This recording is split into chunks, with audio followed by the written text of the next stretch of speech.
So guys आज हम आप लोग के बीच उपराष्ट्रपति का पद और कार्य लेकर आए हैं और उसके प्रश्न में हम लाए हैं भारत के उपराष्ट्रपति पर आधारित 50 महत्वपूर्ण MCQs BPSC के लिए। ठीक है, प्रश्न लाए हैं।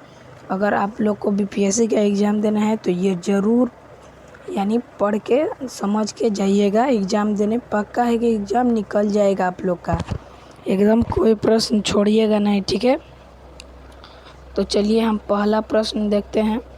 भारत के उपराष्ट्रपति का कार्यालय कितना वर्ष होता है?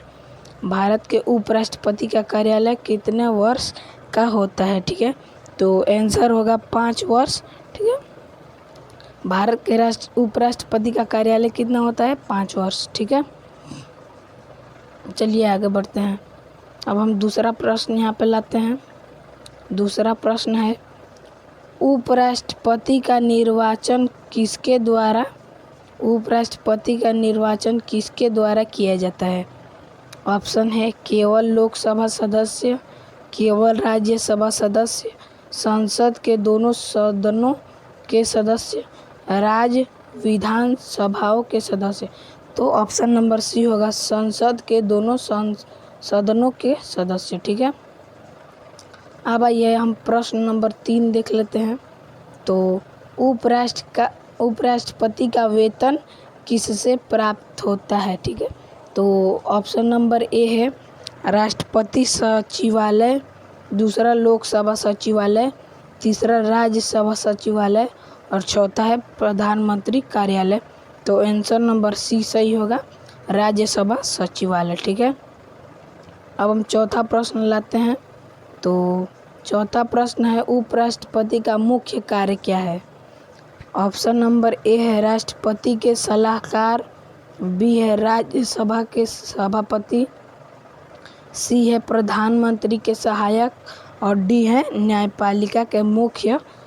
ठीक है, प्रमुख। तो ऑप्शन नंबर बी सही होगा, राज्यसभा के सभापति। ठीक है, अब आइए अगला प्रश्न लाते हैं।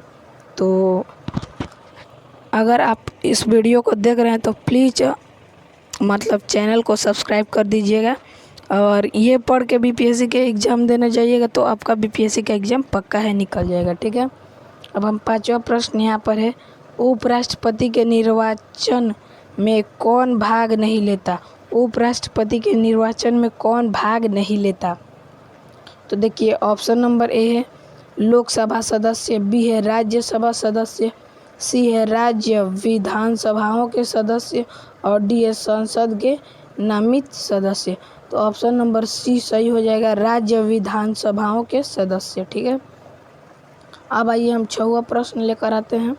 तो देखिए यहाँ पे छठवां है, उपराष्ट्रपति का वेतन किस निधि से प्राप्त होता है? ठीक है, तो ए नंबर है सार्वजनिक खाता, बी नंबर है भारत के संचित निधि, सी नंबर है आकस्मिक निधि। ठीक है, और डी नंबर है प्रधानमंत्री राहत कोष।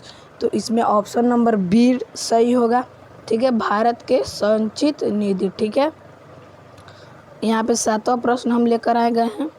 तो उपराष्ट्रपति का पद संविधान के किस अनुच्छेद में वर्णित है? ठीक है, तो ऑप्शन नंबर ए है अनुच्छेद 60, ऑप्शन नंबर बी है अनुच्छेद 61 और ऑप्शन नंबर सी है अनुच्छेद 63 और ऑप्शन नंबर डी है अनुच्छेद 64। तो इसमें आंसर सही होगा आपका ऑप्शन नंबर सी अनुच्छेद 63। ठीक है, चलिए हम अगला प्रश्न लाते हैं, आठवां प्रश्न।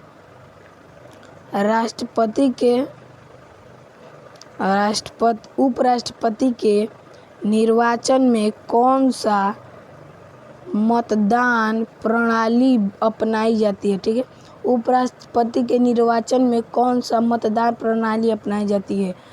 प्रत्यक्ष मतदान, एकल हस्तांतरणीय मत प्रणाली। ठीक है, और बहुमत प्रणाली और अनुपातिक प्रतिनिधित्व प्रणाली। तो आपका ऑप्शन नंबर बी सही होगा, एकल हस्तांतरणीय मत प्रणाली। ठीक है, अब हम आप लोग के बीच नवा प्रश्न लेकर आते हैं।